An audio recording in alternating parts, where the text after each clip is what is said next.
Hello বন্ধুরা, কেমন আছো সবাই? আশা করি তোমরা সবাই খুব ভালো এবং সুস্থ আছো। তো আজকে 2004 সালের একটা বলিউড সিনেমা নিয়ে কথা বলবো। এখনই জানি অনেকে কমেন্ট সেকশনে বলবে এত পুরনো সিনেমা নিয়ে কে কথা বলে। আমি কথা বলি, আমার ওল্ড ইজ গোল্ড এই সিরিজটা চলে। তো মাঝে মাঝে আমি পুরনো বাংলা সিনেমা, হিন্দি সিনেমা নিয়ে কথা বলি, চাইলে তোমরা সেগুলোকে চেক আউট করতে পারো।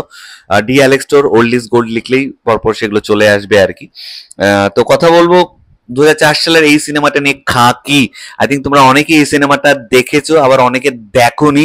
আমি জেন জির কথা বলছি, এই জেনারেশনের ছেলে মেয়ে যারা, তারা হয়তো সিনেমাটা দেখেনি, এই বলিউডের সিনেমাটা একবার জাস্ট দেখা শুরু করো। বিলিভ মি, 2.5-3 ঘন্টা মানে চোখের পলক ফেলতে পারবে না। এর স্টোরি লাইন, প্লট এতটাই স্ট্রং। এরকম গল্প বলিউডে এখন চট করে দেখাই যায় না। হার্ডলি দেখা যায়, হয়তো 5-6 বছরে একবার এই টাইপের সিনেমা আসে।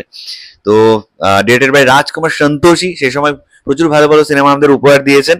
তিনি ডিরেকশন দিয়েছিলেন। এখানে মেইন রোলগুলোর কথা যদি বলি, প্রোটাগনিস্ট ছিল অমিতাভ বচ্চন, ডিসিপির রোল করেছিল অক্ষয় কুমার, একজন পুলিশ অফিসার।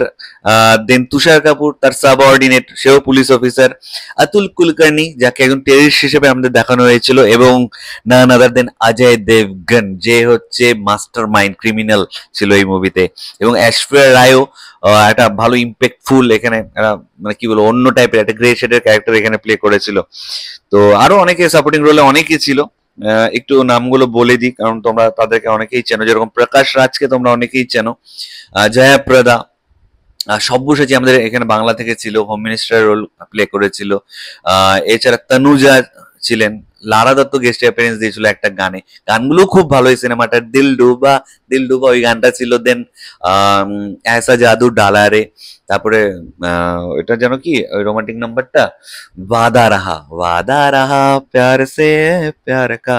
গানগুলো খুব ভালো। এবার ঠিক আছে, অনেক এদিক ওদিকের কথা বলে ফেলেছি, সরাসরি চলে আসছে এই সিনেমাটার মেইন গল্পতে। গল্পটা কি? তো আমরা দেখতে পাচ্ছি অতুল কুলকার্নি, যার নাম হচ্ছে ইকবাল আনসারি, সে একজন টেররিস্ট। তার বাড়ি থেকে অনেক বোমা অস্ত্র এগুলো উদ্ধার হয়, এবং তাকে এক জায়গা থেকে আরেক জায়গায় নিয়ে যাওয়া হচ্ছে। তো সেই পথে, কোর্টে নিয়ে যাওয়ার পথে হামলা হয়, এবং তাকে ছড়ানোর চেষ্টা হয়। তো এটা দেখে মানে সিস্টেম একটু ঘাবড়ে যায়, বড় বড় লোক যারা রয়েছে সিস্টেমের উপরে বসে রয়েছে। তো তারা অমিতাভ বচ্চনকে নিয়ে আসে, এবং তার শাগরেদ হিসেবে অক্ষয় কুমার এবং তুষার কাপুর, তাদেরকেও দায়িত্ব দেওয়া হয় যাতে এই যে টেররিস্ট রয়েছে তাকে এক জায়গা থেকে কোর্টে যেন পৌঁছে দেওয়া হয়। তো এই পৌঁছে দেওয়াটা নিয়েই গল্প, এবং সেখানে সার্টেন টুইস্ট অ্যান্ড টার্নস রয়েছে। অক্ষয় কুমার যে কিনা শুরুর দিকে একটু কমেডি, ঠিক বলবো না, মানে মানে তার কমেডি তো করছিল অবশ্যই, কিন্তু তার পাশাপাশি সে একটা ঘুষখোর পুলিশ অফিসার ছিল, ডিউটি সিরিয়াসলি করতো না। তার একটা ট্রান্সফরমেশন রয়েছে। তুষার কাপুর, সে প্রচন্ড সিরিয়াস এখানে একটা করেছে, এবং ক্লাইম্যাক্সটায় তুষার কাপুর অনেকটাই মানে একটা ইম্প্যাক্টফুল একটা পারফরমেন্স দিয়েছে। এবং বিগ বির কথা যদি বলি, তার অ্যাটিচিউড যা ছিল, এবং সে তার সাবঅর্ডিনেটদের, জুনিয়রদের যেভাবে মোটিভেট করছিল through out the mission, just দেখার মতো। ঐশ্বরিয়া খুবই কানিং একটা রোল এখানে প্লে করেছিল। Atul Kulkarni no doubt is a brilliant actor.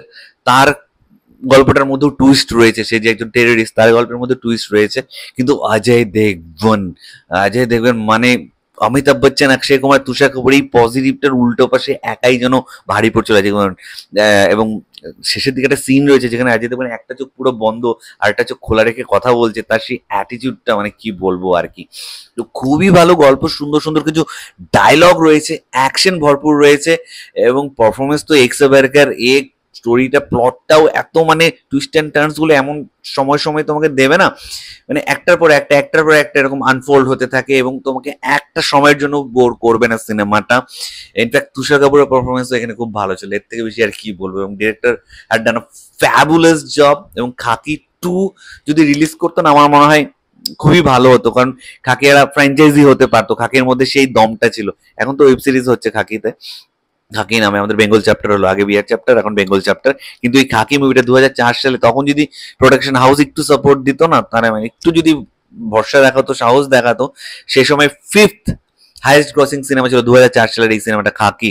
ওই সময় 50 কোটি টাকা। এই সময় তাহলে ভাবো 2004 সালে যদি 50 কোটি টাকা হয়, তাহলে 2025 সালে আফটার 21 লং ইয়ার্স এই সিনেমাটার কত বক্স অফিসে ইনকাম করতে পারতো। এবং সিনেমাটা এখনো দেখো, এই সময় দাঁড়াও প্রচন্ড রিলেভেন্ট একটা গল্প, এবং যেটা দেখিয়েছে সেটা বলার জন্য সত্যি সাহস লাগে। রাইটার, ডিরেক্টর যিনি মানে তিনি নিজেও এটার গল্প লিখেছেন আর কি, রাজকুমার সন্তোষীর কথা বলছি আর কি, তিনি নিজেও গল্পটা লিখেছেন। তো তোমরা যদি কেউ না দেখে থাকো, আমি তো বলবো তোমরা একটা খুব ভালো বলিউড সিনেমা মিস করে আছো, please go and watch Khakee.